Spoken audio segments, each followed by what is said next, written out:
Hi, my name is Tony, and today we're going to take a look at creating some 3D motion graphics using Fusion inside of DaVinci Resolve. Now, I'm going to assume that you have a good understanding of the basic layout of Fusion, how to use nodes, how they work, and how to set some keyframes and do some basic animation. If you need to, go back and watch the intro to Fusion on the blackmagicdesign.com website. Okay, so let's take a look at what we have. I'm going to go ahead and load up the Fusion 17 lesson part 3. Now, for the most part, when we have been accessing Fusion inside of Resolve, we've been doing it through the edit page. And we put our playhead over the clip that we want to work on and then step right into Fusion. But there might be some situations where you don't need to have access to an edit page. You just want to go straight into Fusion. And you can do that. We can actually go and create our own Fusion composition by right-clicking right inside of our bin. So let's do that. And then go to New Fusion Composition. Let's go ahead and just give this a name. And I'm good with the duration and I'm good with the frame rate, so I'm going to go ahead and press Enter. Now, before we jump into Fusion, let's just take a quick look at what we're going to be creating. So we have this 3D globe and we have some 3D text. We've given it some lights and it finishes off with these little 3D bars coming together and closing out our frame. So again, we're going to take a look at Fusion's 3D environment. Now, it's a real 3D environment, not a 2.5D environment. So we're going to have access to things like 3D objects, cameras, lights, etc. So let's go ahead and double click on our breaking news Fusion composition and jump right in. All right, we're inside of Fusion. Now, one thing you might notice is that we do not have a media in node that's coming from the timeline on the edit page. Remember, we started directly from the bin inside of Resolve, so this is a clean composition ready for us to get going. Let's go ahead and go to our 3D globe bin. And when you find the earth.tiff, let's just drag that in. I'm going to close down my media pool. Now, remember, the first thing we want to do is be organized. So let's go ahead and rename our node. And let's go ahead and view it in Viewer 1 by pressing the number 1 key. All right, so we can see that we have an image here of the Earth, and it has some transparency. I want to take this image, and I want to bring it into 3D. How would we do that? Well, it's actually pretty simple. Let's go to our node toolbar and hover your mouse over each of these icons. And when you find the shape 3D, let's go ahead and bring that in to our node editor. All right, I'm going to load this shape 3D into viewer number 2.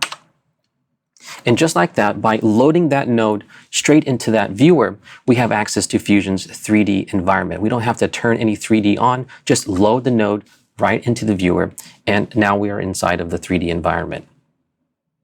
Real quick, before we get into how do we move around in there, I just want to connect our Earth image, our 2D image, and just drag it onto our shape 3D. And as you can see right away, now we're using our 2D image on top of our shape 3D image plane right inside of Fusion. So it's going to be very important that we figure out how to navigate in here. As we animate, as we add objects, we're going to want to make sure that everything that we're doing is lining up exactly. So being able to navigate and orbit around inside of our 3D environment is going to become pretty crucial. And don't forget to make sure that you have a 3-button mouse, because that's going to really help as we're navigating around. So if you remember, we use the middle button mouse to move our 2D image around, just like we do in the node editor and in the viewer. And the same is true inside of our 3D view. We can use the middle mouse button to move around. Now, if you want to zoom, again, Command scroll wheel or Control on a PC, we can zoom in and out. And another way to navigate is to orbit around in 3D space. And we can do that with the Alt and middle mouse button. So I'm holding down my Alt, and then I'm using my middle mouse button to orbit around in 3D. Now I'm going to just kind of go a little bit crazy and move this around. And let's just pretend that something happened and I've lost my view and I can't find my way back. Well, that's fine. We can definitely reset our view. If we go down here to the left, bottom left of our viewer, there's this little perspective text with some 3D access points. Go ahead and right click on that. And we can go all the way down to settings and click on reset default. That's just going to bring us right back to our original position in 3D space. Now, just a reminder, we're moving around and we're orbiting, but we're not actually changing any 3D objects. This is just a perspective view of our 3D scene. You might have noticed inside of this perspective menu down here that there was other options for viewing different viewports. So we can view the front, we can view the top, and etc. I'm going to go back to the perspective view. Now, along with these controls down here, there's other controls up top on our viewer. We have some move, orbit, and scaling controls. We also have the ability to turn on some lighting. If we click on this, this is just going to give us a simulated lighting. It's not going to actually add any lights to your 3D scene. But as you'll see later on, we're going to need to be able to simulate some lights just so we can tell the dimensions of our objects and make sure that we're creating them properly. So I'm going to turn that off and just go with the flat look for now.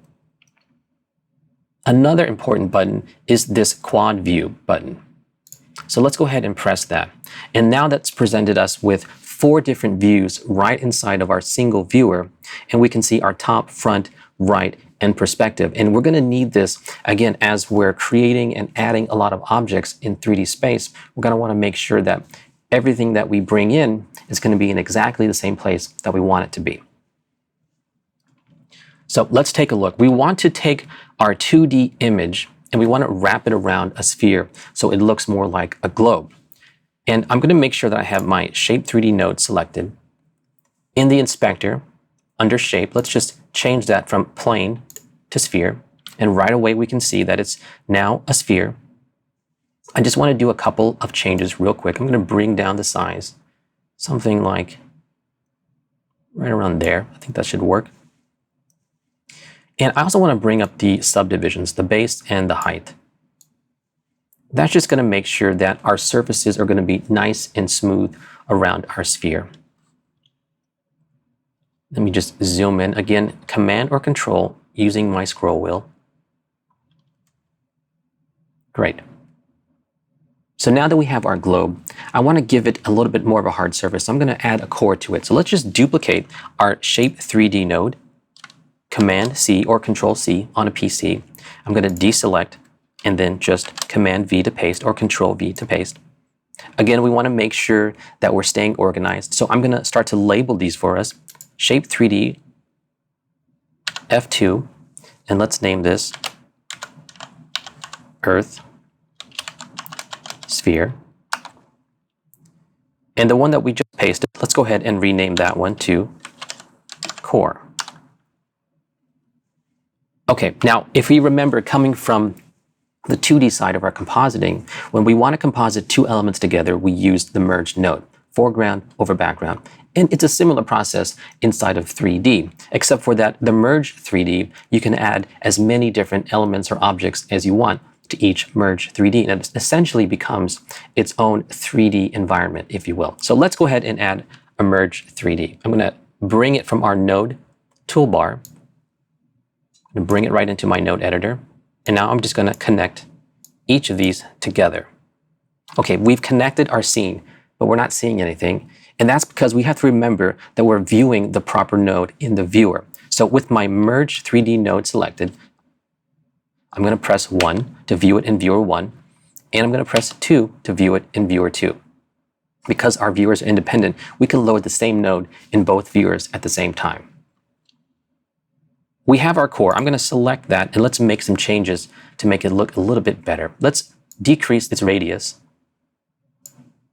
And let's go over to its Materials tab and change the color to like a dark blue, something right around there. Maybe a little darker. Okay, I'm going to go to the specular values and I'm just going to bring down its intensity. All right, not bad. This is pretty cool. So let's go ahead and select our Earth sphere and make sure that our playhead is at the beginning of our comp. And let's go over to the transform controls of our Earth sphere. And what I would want to do is I want to animate the Y rotation. So first let me put it into position. I'm going to adjust this, bring it down. And I'm just going to find my starting point. I think that's good right about there. I'm going to set a keyframe using the white diamond check mark. It's changed orange, so now I know there's a keyframe set on that frame. I'm going to go to the end of our comp, and I'm just going to use this slider and move our globe like that. Okay, let's play this back. Perfect. We have our 3D globe now rotating across the whole length of our clip. It'd be really cool if we could maybe add some streaks orbiting around our globe. So to do that, I'm going to bring in another material. Let's go back to our media pool and find the streaks.psd, and let's just click and drag and bring that right in. I'm going to close my media pool.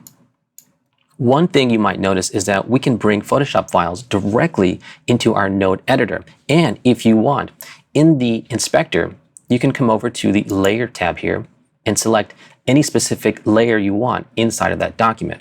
Now, for our purposes, we're fine using the merged view. So we're going to stick with that. I'm going to stop playback and I'm going to load our streaks into viewer 1. So I want to take our streaks, and like we did with the Earth, I want to wrap it around our sphere, our globe. So I'm going to select our core. I'm going to copy it. I'm going to click in the node editor to deselect and paste. Again, let's quickly rename this.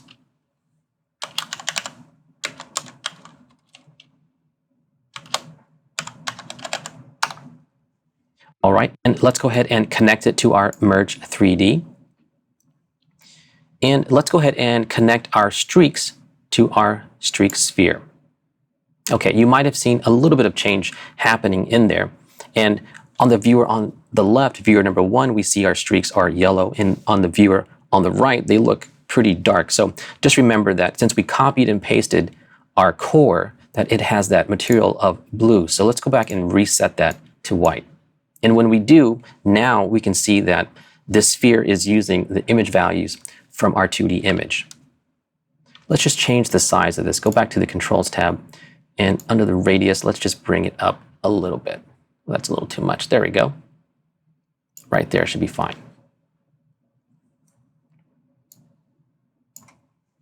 Okay, next thing, it would be nice if our streaks were orbiting or rotating around our sphere, and we can do that a couple different ways.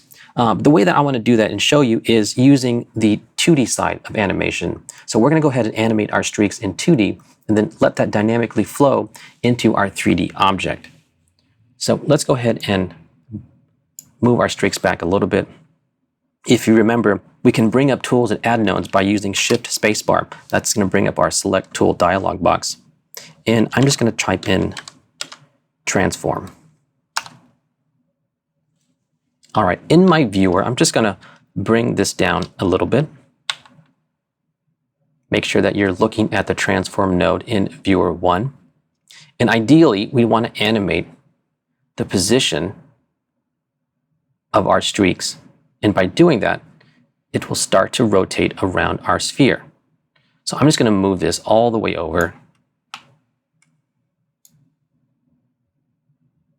right till it's out of sight. And then with my playhead at the beginning of our comp, let's go over to our inspector and click on the white diamond next to the center parameter, setting ourselves a keyframe. And then let's go to the end of our comp and then just move our streaks right back into frame. And if we play that,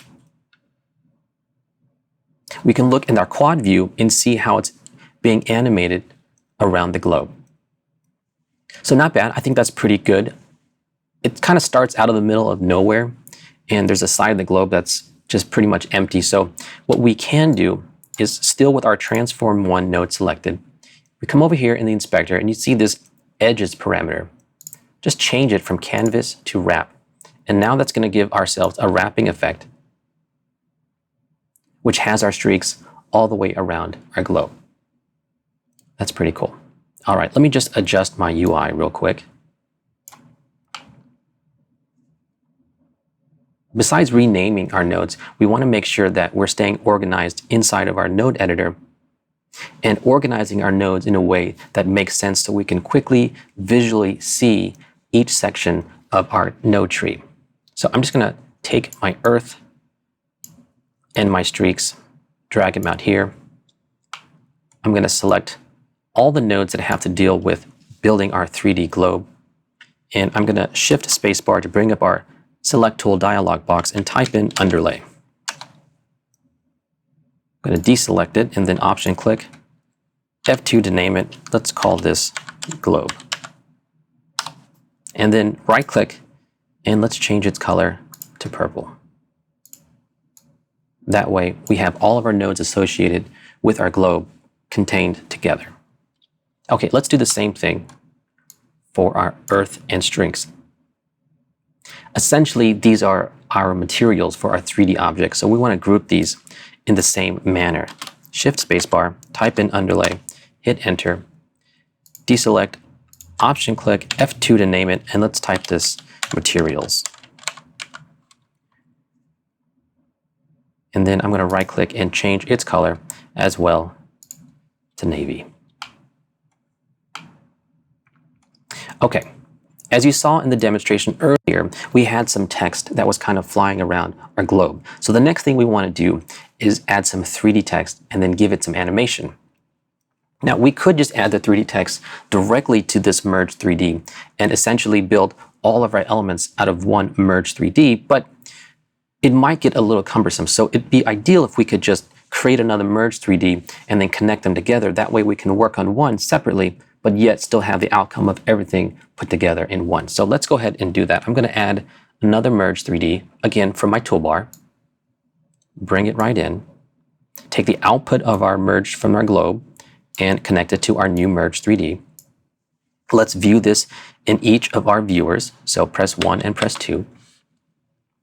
Now let's go ahead and find our 3D text again in our node toolbar and just click and drag it right in and connect it to our new merge 3D.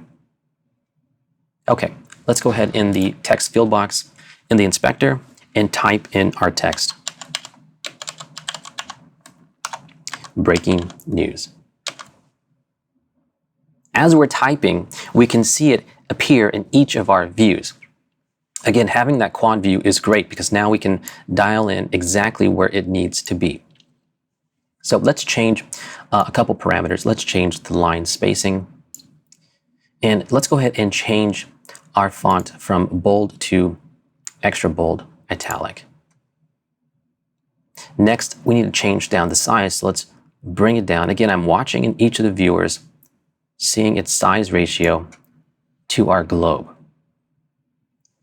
Using our quad view, I'm going to go ahead and grab this layers access points by just grabbing this blue z-axis point. And now you can see I'm just moving our text forward in 3D space.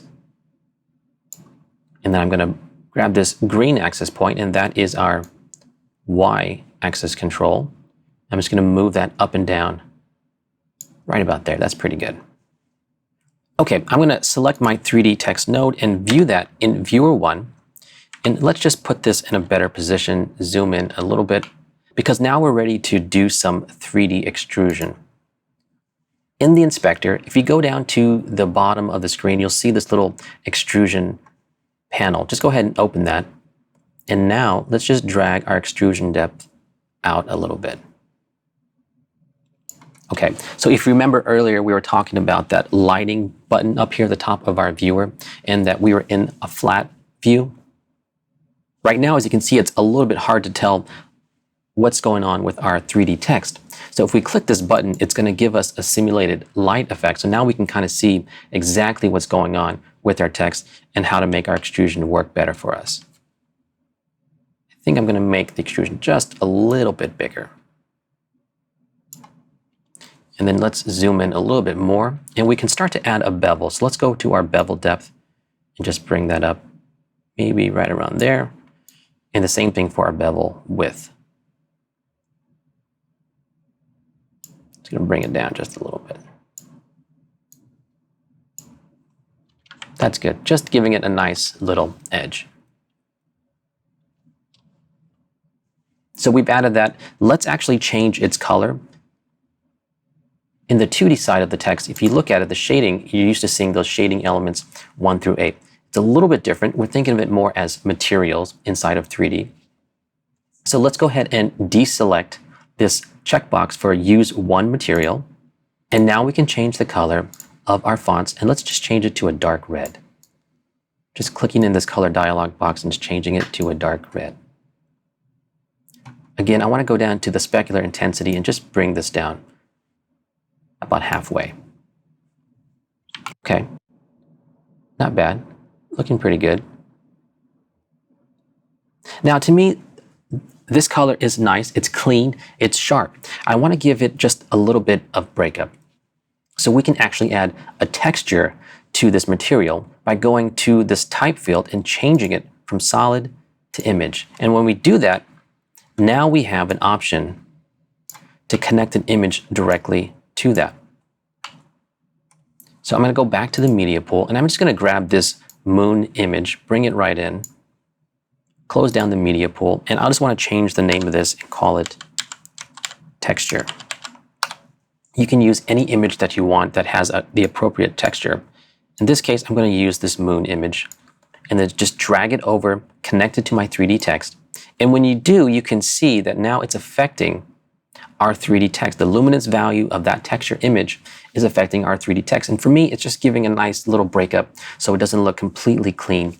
Now, there's a couple things that you can do just creatively. You can actually add a brightness contrast node to this and start to affect it in a lot of other ways. Like, for example, I'm just going to really start to crank down on this. And you can see how it's changing on the 3D text. So you can get interesting results by even animating in 2D and bringing that in as a texture on your 3D layers. But for right now, I'm good with the standard texture, so I'm going to delete that brightness contrast node. That's looking pretty good.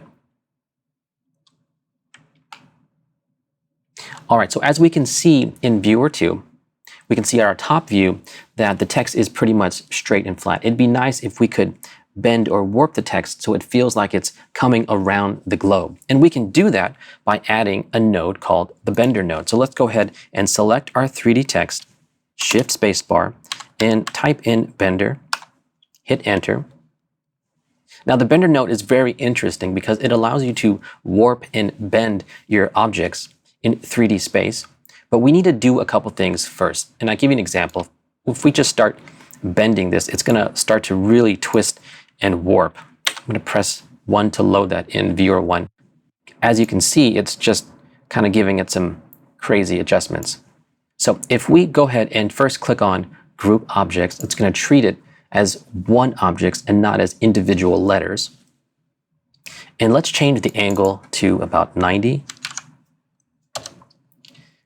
And let's change our axis to X from Y. And now when we bend, you can see that it's actually starting to go around our globe. Now I want to make sure that this is going to be visible and that's not too warped. So let's just bring this back just a little bit. We definitely want to make sure that it's viewable. Something like that is good. Next, it'd be great if we can start to animate that around the globe. So if we click on the 3D text and we go to the Layout tab, there's a rotation option there for our Y-axis. We can change that, but as you can see, I'm moving it and the pivot point is right on the text, and that's not what we want. So what else could we do? Maybe the transform node. Let's try this one. Well, this is kind of cool, actually. Maybe we can animate this as well, but that's not what I want either.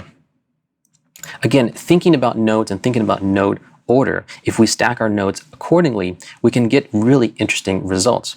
In this case, everything that we've been doing is to the center origin point of our 3D environment. So we really haven't been moving things around. So if we add a transform 3D node, it'll actually be at the center of our 3D globe, which will allow us to rotate our text right around.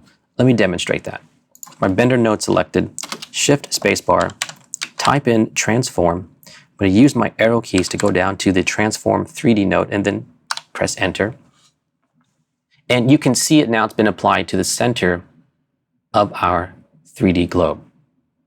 When we move our y-axis, it's now moving all of our text around our globe. I'm going to load our Merge 3D in Viewer 1 just so we can see that as well.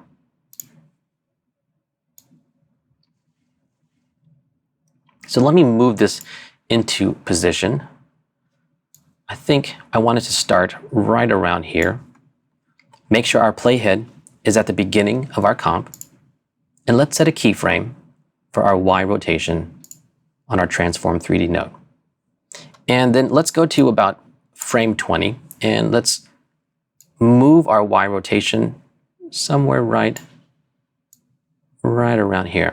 I'm clicking in the text dialog box to get a little bit finer control. That way my movements are a little bit smoother. Okay, so that's where I want it to land. It's coming from around the globe and I want it to land here at frame 20. Let's go to the end of our comp and then let's continue dragging this over till it's right about there. Again, it's important that even though we're animating, we want to be able to see it so we can read it. But just giving us a little bit of movement to keep things in action. All right, let's play this back. Okay. It's looking pretty good. Now, I remember that 3D text that we did earlier that we saw the rotation of the letters. I kind of like that. Let's go back to our 3D text real quick. And let's go to our hero frame of frame 20. We're in the transform. Let's just move our text. Yeah, I think I like this. Let's reset it. And let's set a keyframe right here at frame 20. Let's go to the beginning of our comp. And we're going to move or animate this Y rotation. Again, I'm looking at all the different views to see how these texts are moving and making sure that it's in the right spot that I want. So I think this is right about where it should be. Let's play this back.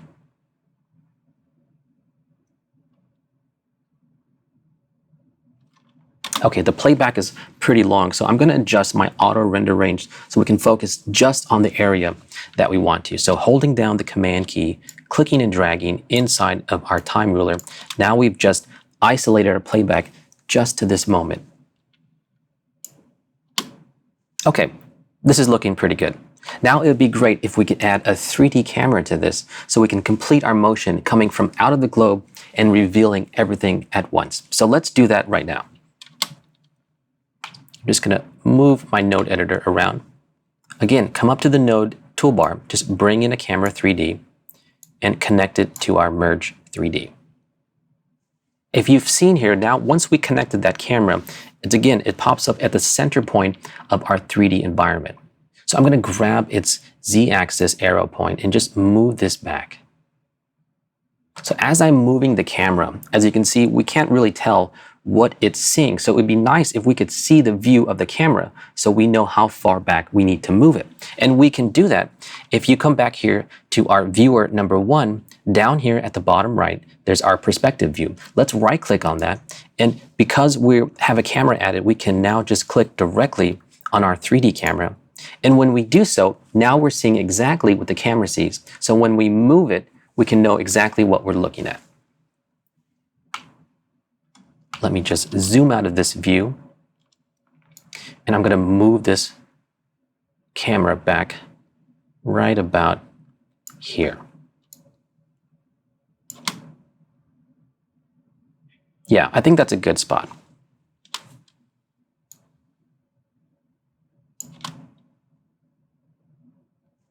So let's call this our hero frame. Now, as we move our camera back, we can actually see what it's seeing and get a better view of where we want to stop our camera. I want to find our hero frame. And I think that's right about here. That looks pretty good. Okay, now we're ready to animate our camera. So let's go to the inspector and just right click on this translation group and say animate translation group. That's just going to put a keyframe on our X, Y, and Z axis all at one time. And I'm going to do the same thing for the rotation as well. right click, animate, rotate group. So this is our hero frame, right about frame 18. Let's go to the beginning of our comp, and we're going to just move our camera forward.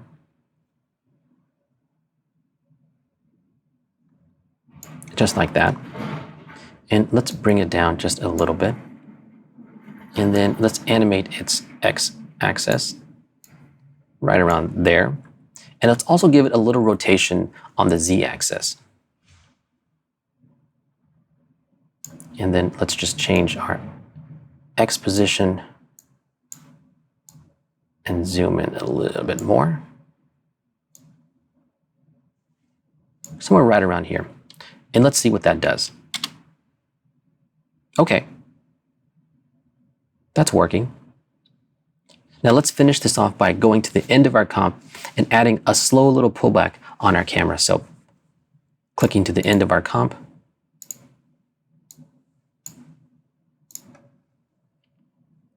And then just using the slider right on the z-axis and pulling it back just a little bit. So if we play this all back together now, we've animated our 3D globe, we've animated our text coming around, and now we've just animated a camera pulling back, revealing the globe and our text together. I'm going to go back to that keyframe and just make it a little bit stronger. Somewhere there, just to double check. Let's see what that looks like.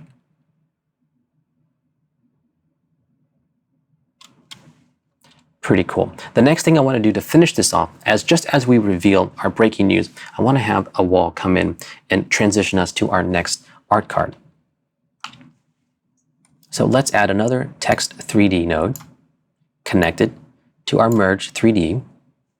And in the inspector, click on the / about 6 times. All right, so we've added this to our view. Let's go ahead and bring it forward. I'm going to zoom out, Command middle mouse button, and then Option middle mouse button to orbit. I'm going to bring this right around here. Again, using all of my viewports to see and move my 3D objects as needed. Bring this forward right about here. And let's scrub our timeline just to see how this is going to look. Yeah, I think this is going to work.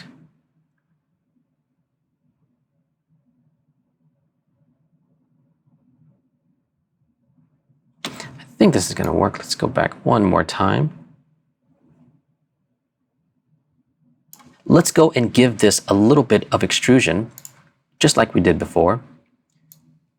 Going to go ahead and just bring this up. And the same thing, a little bit of bevel depth and bevel width.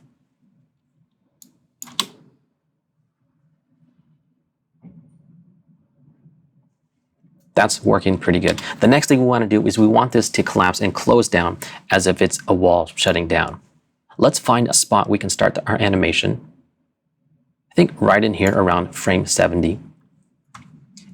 And let's put a keyframe on our tracking. So add a keyframe, move forward about 20 frames or so, and then let's just bring down our tracking right until everything closes up.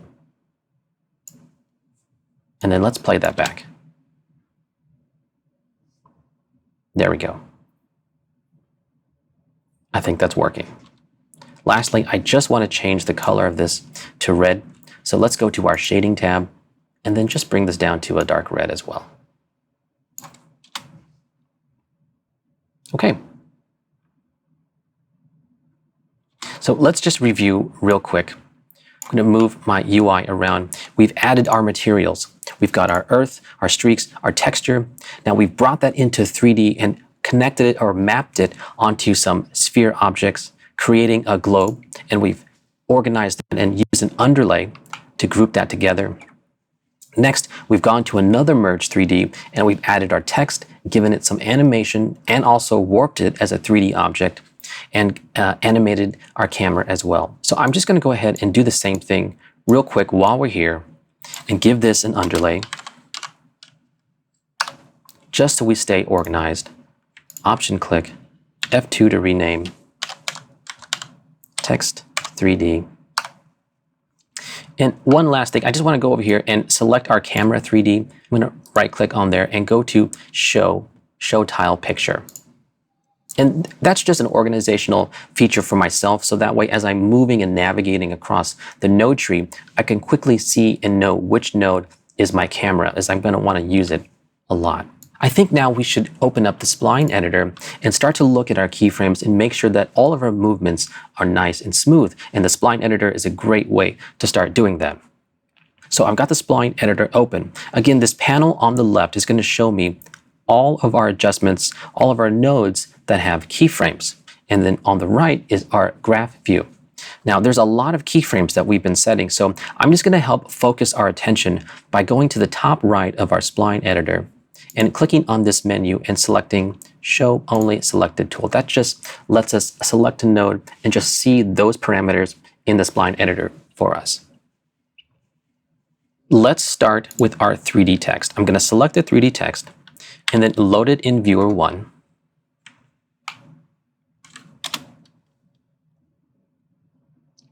Just so we can see that. In the spline editor, let's turn on our character angle Y by clicking on that checkbox.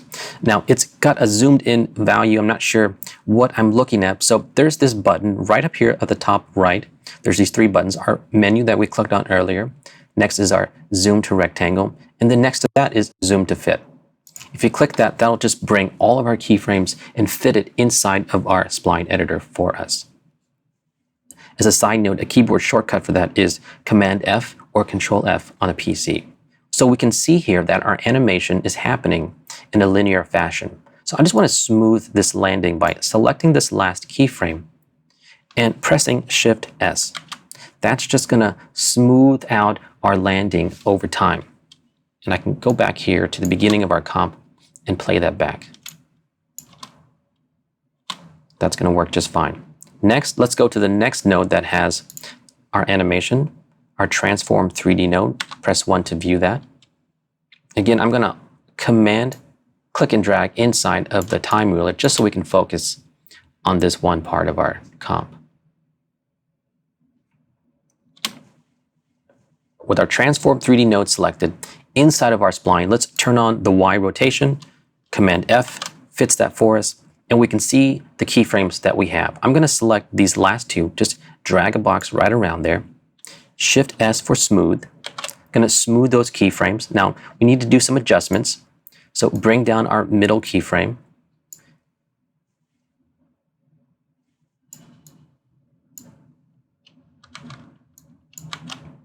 Just adjust its tangents so it's nice and smooth. And let's see what that looks like.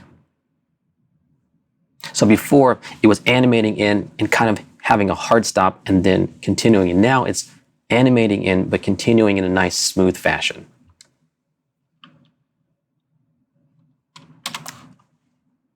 Next, let's go to our camera 3D. And I'm going to select our Merge 3D and press number 1 to view that. Remember, we have our viewport is set to our camera 3D. So don't forget that we're not in perspective mode. If we were to make any changes using our navigation tool, it would actually be changing the animation of our camera. So we're viewing the camera 3D, but don't use any type of navigational features just yet in that viewport. So as we play, we're coming back. We've got a kind of a hard landing. So we want to smooth that landing of the camera so it's nice and easy. Select our camera 3D. And let's go ahead and turn on the Z offset inside of the spline editor. We're in the spline editor, Command F or Control F zooms our keyframes so we can see them all. And it's the same process. Select the keyframe, Shift S, select this final keyframe and Shift S as well. And let's just adjust this, making it nice and smooth.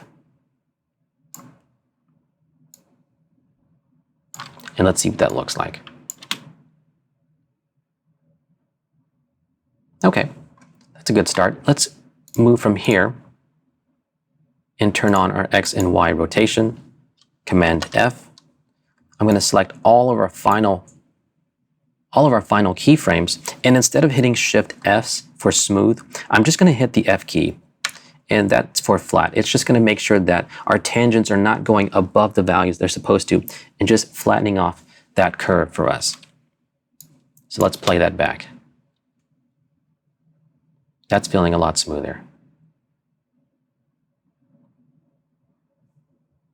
Now, as we're doing this, as we've been changing our keyframes, our animation for our wall is a little bit off now. So we need to go back and just adjust that real quick. So right around frame 40, 45 is where it's coming in. And I want to just bring it closer so it's coming in a little bit later. So let's go to about frame 60.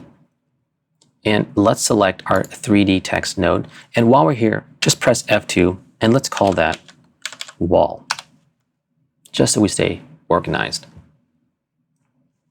In my perspective view in viewer 2, I'm just going to click on the Z-axis and just bring it closer to the camera. I'm going to adjust my auto render range, and then let's just play this back. Okay, that's a little bit better. Now let's go and adjust our keyframes for our wall. So in the spline editor, let's go ahead and turn on character spacing. Again, we can't see our keyframes, so Command F or Control F will just bring all of our keyframes right into view for us. And for the most part, we've been adjusting our keyframes so that everything that happens smoothly, and that makes for a better looking image. But in this case, we want our wall to be able to animate nice and fast and hard. So we're going to change how we approach our keyframes. Select our first keyframe and let's press F. And let's take our last keyframe and adjust the tangent just so it slams into place. And I'm going to adjust my auto render range. There we go. So the animation starts off slow and then comes to a quick close.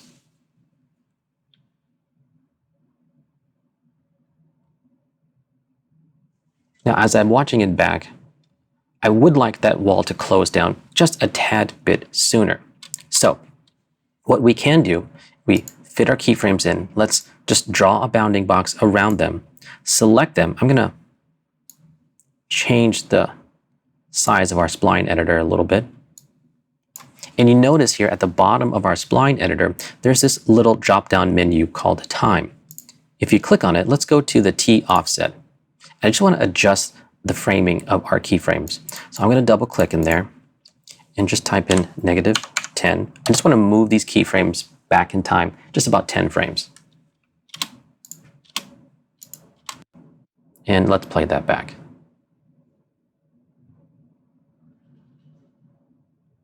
Maybe even move that back a little bit more. So make sure my keyframes are selected, switch to time offset, and let's go back -5.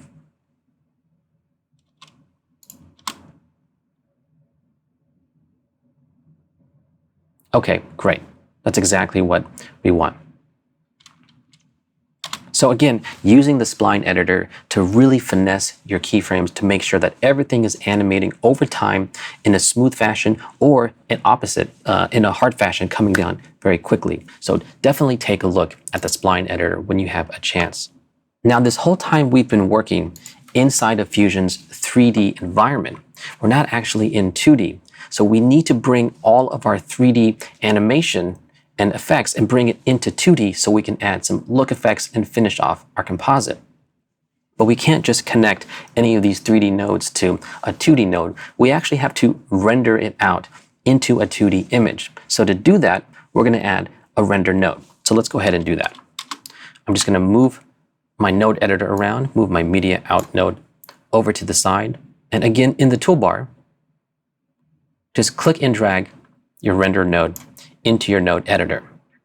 Now, the last node or last scene that we have in 3D is our merge 3D 2, which is our text and camera. So just take the output of that node and connect it to the input of our render 3D node. And then I'm going to take the output of our render 3D node and connect it to the input of the media out 1 node. Let's view the media out 1 in viewer number 1. And let's scrub our timeline. And so now we can see that we've rendered out our 3D and placed it into 2D. And actually, it looks kind of flat. And that's because we don't have any lights or any dimension happening. Let's get that going. Let's set that up. Select the Render 3D node. Now, inside the Render 3D node, there's a lot of different options that you can choose to create depth of field effects, turn on lighting effects, change the different types of renderers that you want to use, or even turn on and show different types of outputs for your Render 3D. For our purposes right now, we're just going to change the render type from software to OpenGL. And we're going to enable our lighting. So right away in Viewer 1, you can see that when we enabled lighting, everything went dark. That's because we're saying that we want to use lights, but we have no lights in our 3D scene. So now let's go back, let's add some 3D lights and bring this animation to life. I'm just going to move my Render 3D and Media Out node over to the right just a little bit. And again, I want to be able to add my 3D lights, but have the option to have control in the node editor. So let's add a new Merge 3D. Just bring it right into our 3D pipeline. And I'm going to go ahead and press 2 to load that into Viewer 2. Now, up to this point, we've been adding nodes and adding tools, going to the effects library, going to the node toolbar, and even using the keyboard shortcut Shift Spacebar. But one of the cool things about Fusion is that you can actually customize your node toolbar as you see fit. So let's go ahead and do that real quick, just so we can get our 3D scene ready. Now, if you right-click up in any of the area of the node toolbar, you can go over to Customize and say Create Toolbar.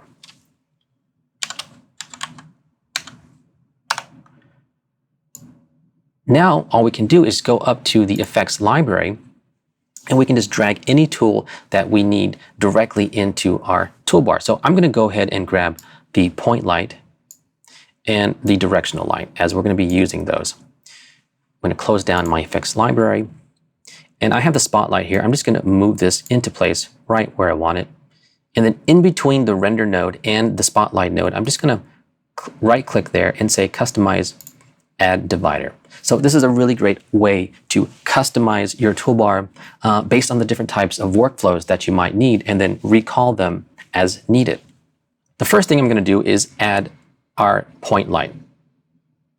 So I'm going to bring that right into our node editor, connect it to our Merge 3D, and you can see the effects happening already. Let's make some adjustments to it. First of all, I'm going to rename this.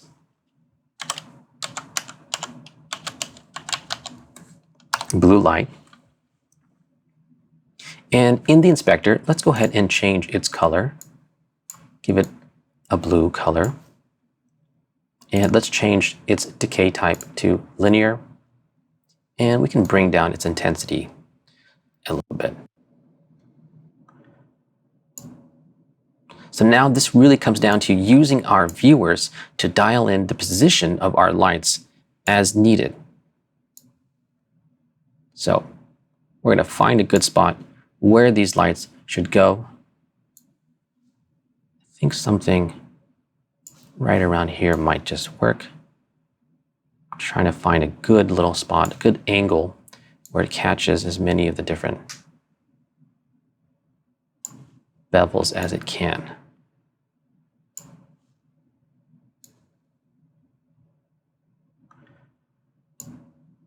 That's good for now. I'm going to bring down its intensity just a little bit more.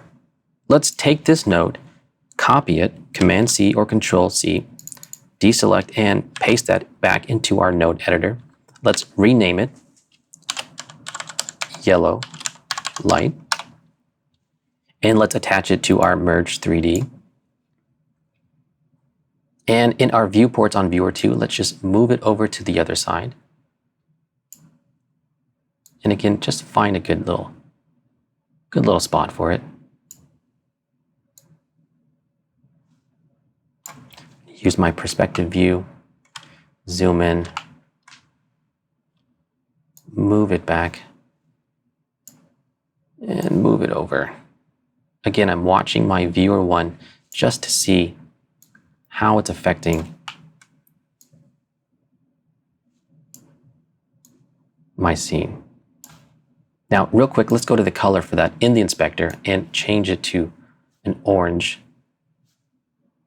Nice little orange. Somewhere right around here.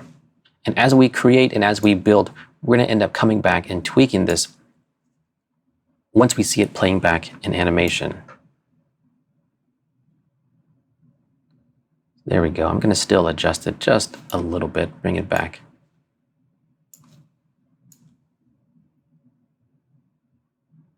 That's kind of cool right there. Okay, perfect. So we've got our two side lights. Let's go ahead and add a different type of light, and that is our directional light.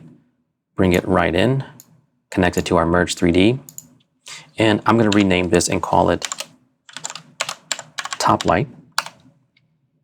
And in the inspector, let's go ahead and just rotate on the x-axis until it's right above.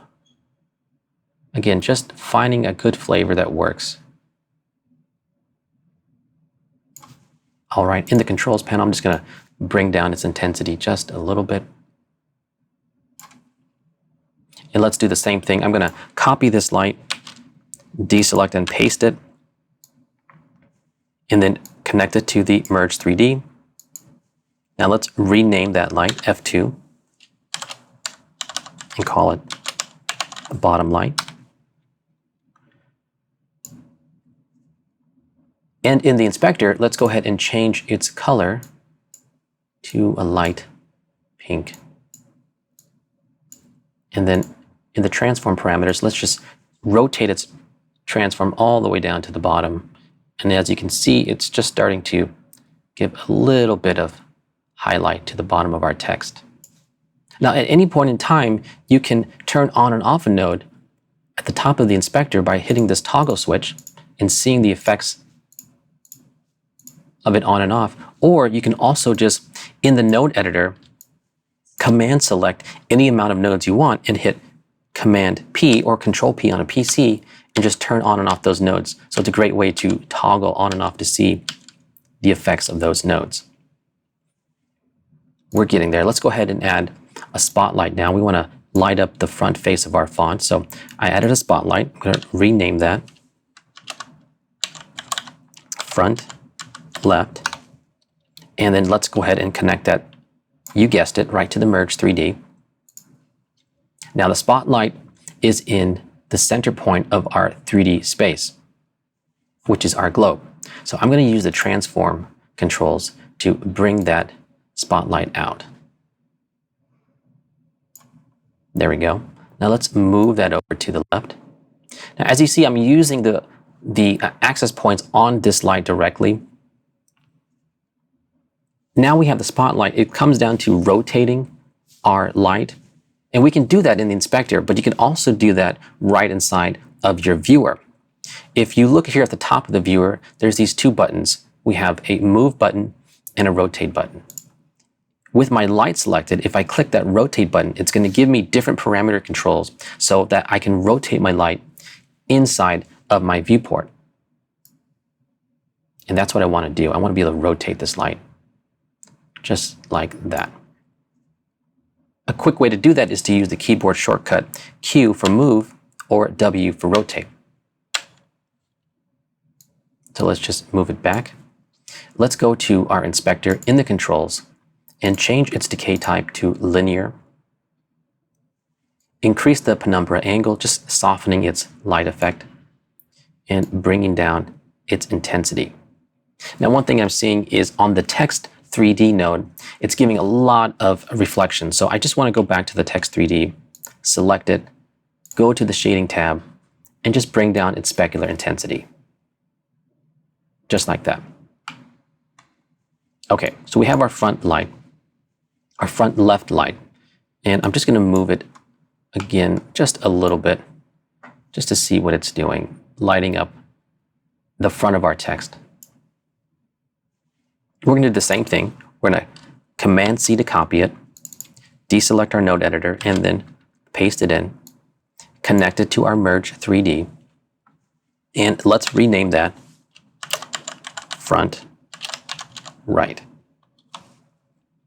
And now we need to move this light over to the other side. So I'm going to press, in my viewport, I'm going to press W and rotate this light first.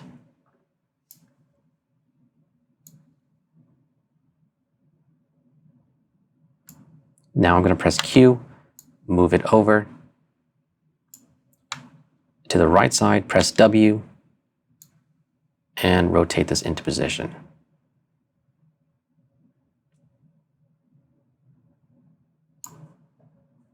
And I can toggle this on and off and see its effects. I want to bring down its intensity just a little bit.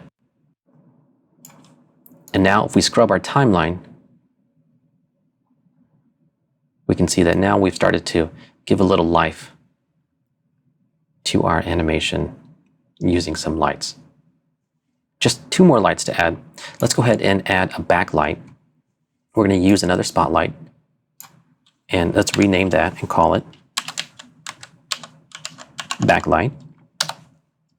And let's connect that in. Again, it's at the center point of our 3D space, which is right in the center of our 3D globe. So all we need to do is just rotate it 180 degrees. So in the rotation field, let's go ahead and just move our y-axis about 180 degrees. And then we can just change its position forward or back. And you can see that it's starting to kind of give little highlight pings on our text. So I'm just moving it and finding a good spot somewhere right there.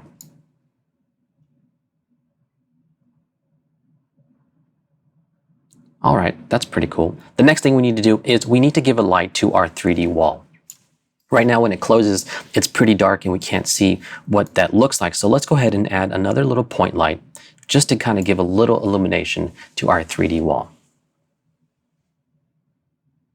So let's bring in a point light and then let's rename it and call it wall light. Connect it to our merge 3D. And in the inspector under transforms, let's just go ahead and drag our Z-axis translation right over to our 3D wall. I'm going to zoom in here.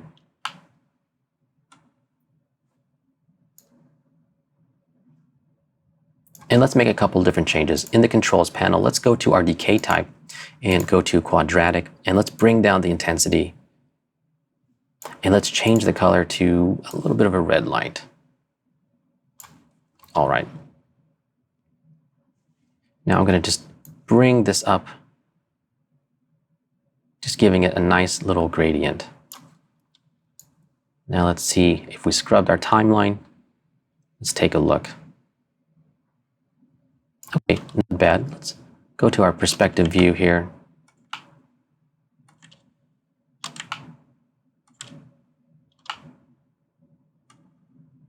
And let's bring it a little bit further away. There we go.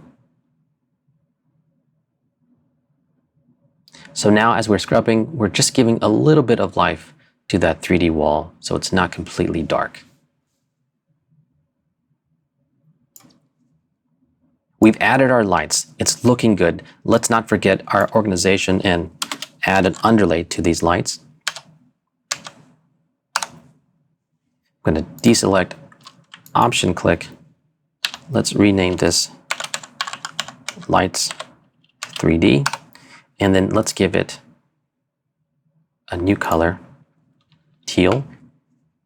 So we've added all of our 3D lights. We've completed the look for our 3D renderer. Now we need to go into the 2D realm and start to add some glows and some effects to really bring our animation together. But the first thing that you might have noticed is that our render has an alpha channel. So we need to add a background to it. So let's do that by adding a background node.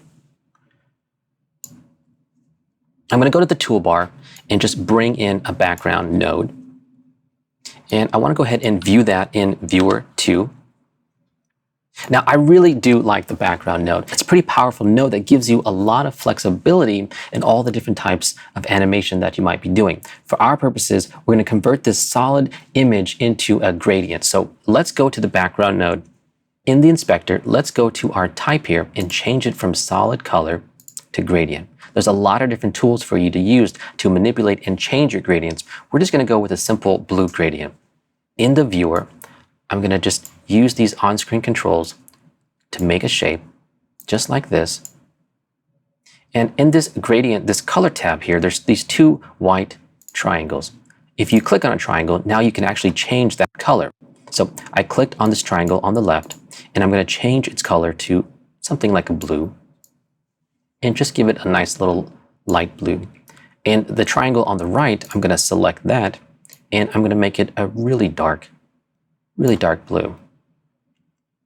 Now, right up here at the top of this gradient is gradient type. I'm going to switch that from linear to radial. So now we have this nice little radial background. Let's add a merge node. After our render 3D, let's connect the background to our merge. Now, in this case, as you see, we've added a background to our merge, but it's actually in the wrong order. It's actually covering up our render 3D, and that's fine. We can actually change that. So select the merge 3D, Command T, that's going to swap our inputs automatically. We don't have to disconnect and reconnect. Just Command T will swap our inputs for us, just like that.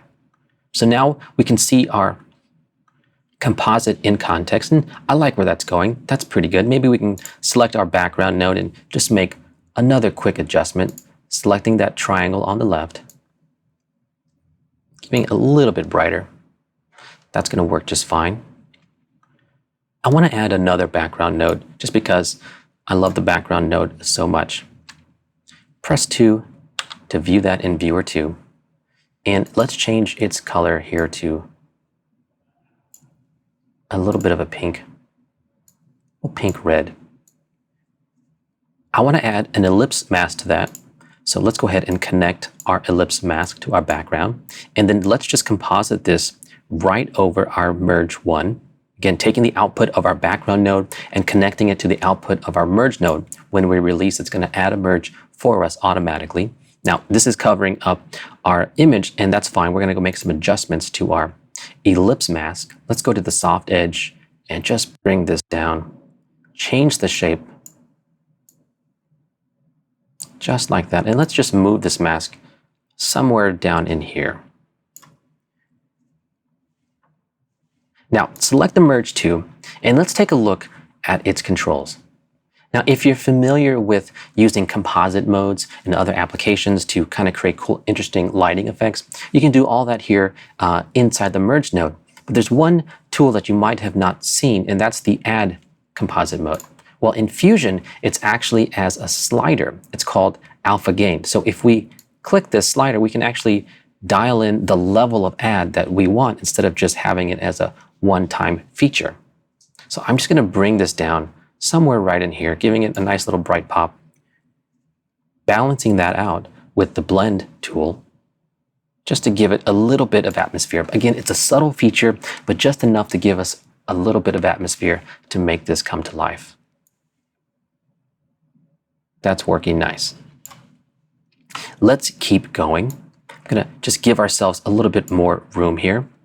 Now, real quick, select the Merge 2, Shift Spacebar, and let's go ahead and type in glow. Hit Enter. Now, let's go over to our inspector, and under Apply Mode, let's change that to Threshold. And let's bring down the glow just a little bit. We don't want to go too crazy. Again, toggle that on and off just to see the effects that we're getting. Also, I want to focus just on my image. So I'm going to go over here to Viewer 1 and click this Single Viewer Mode. That's just going to eliminate the other viewer and allow me to just focus directly on what we're working on and see it a little bit bigger and cleaner. We've got our glow. We're toggling it on and off. I think that's going to work for us. Right away, let's add another node, Soft Glow. And let's go to the threshold, bring this down, all the way down. And let's bring the gain down too while we're at it, making just a subtle little effect. I'm going to toggle that on and off. It's just giving us a nice little highlight. Now let's go ahead and add a brightness contrast node. And we just want to clamp all this down and bring our gamma down just right around here. That looks pretty good. And I'm going to scrub through my timeline.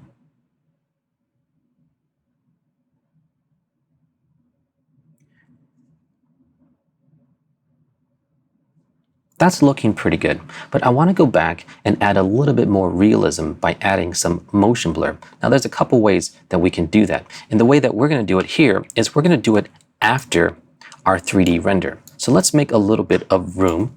Let's select our 3D render node and shift spacebar and type in vector, and then use our arrow tools to go down to the vector motion blur. And let's add our vector motion blur. Now, this is going to require that we actually have a vector X and a vector Y channel. And we can turn that on inside of our render 3D node and make it available on our vector blur. So let's go ahead and do that. In the render 3D node, let's go over here to output channels and just click on the vector channel. And now when we scrub, we can see that we've added some nice looking motion blur to our animation.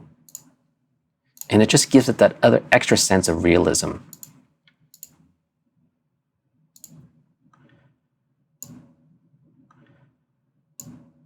I just want to do a couple more things.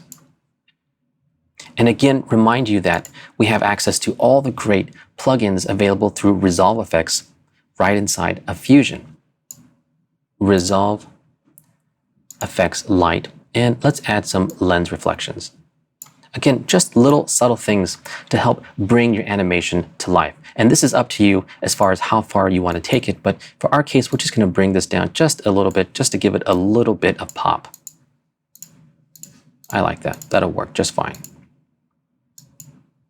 And then I just want to finish this off with using some Resolve Effects texture and bringing in some film grain. And I just want to go over here to the film grain presets and adjust that to 35 millimeter. Change this to hard light, bring up our opacity, and then change the symmetry, bring it down just a little bit, just giving us a nice little effect.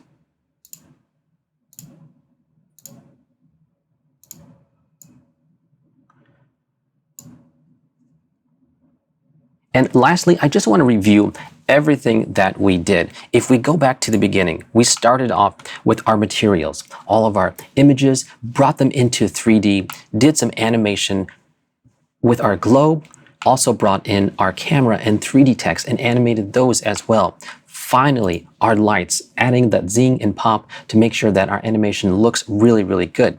We brought that into 2D from 3D, added some really cool look effects, some glows, some film grain, using Resolve Effects as well, really to finish and polish off our look. Now let's just take a look real quick, step through our animation, and we can see how this is coming together.